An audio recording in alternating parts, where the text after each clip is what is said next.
I'm Tiffany Henry. I am the nurse coordinator with the Comprehensive Breast Center at Phelps Health. I had COVID back in August.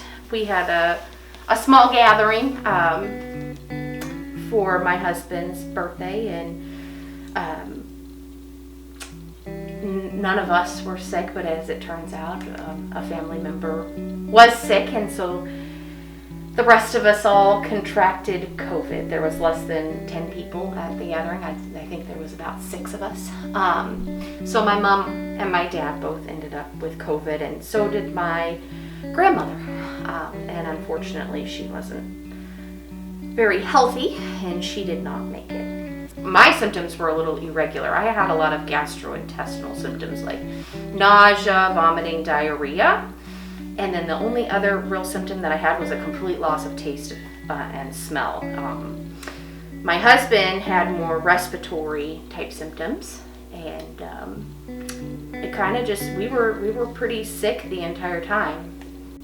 I didn't start feeling better probably until about 8 days after diagnosis. So I finally started feeling a little better and got a little more energy. So since my symptoms were improving, I was able to come out quarantine.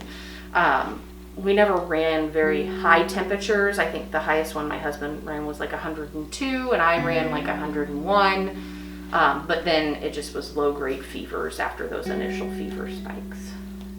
My husband basically just recovered on his own. We went in and, they kind of gave us a little tip sheet on what to do at home. But I did have to call my OB because I found out shortly before I got COVID that I was 6 weeks pregnant. So I called my OB, and she gave me some advice, and since I was having so much nausea and vomiting and getting dehydrated, she ended up having to prescribe me some medications to help me be able to keep fluids down, and she gave me a lot of moral support.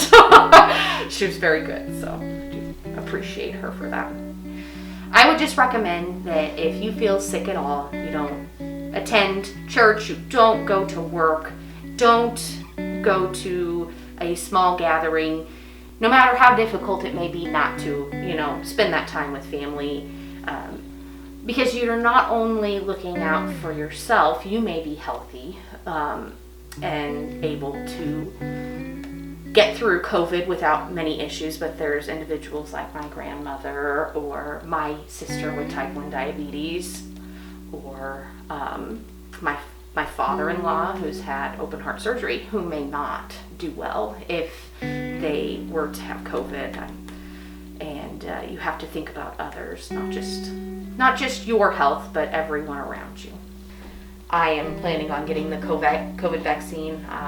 I feel like that's just a very small thing that I can do to help reduce the spread. I would have loved for my grandmother to have the opportunity to get the COVID vaccine, because she'd probably still be here. And I have talked with my OBGYN, and they feel that it is very safe in pregnancy to have the COVID vaccine. So I feel comfortable going forward and having it.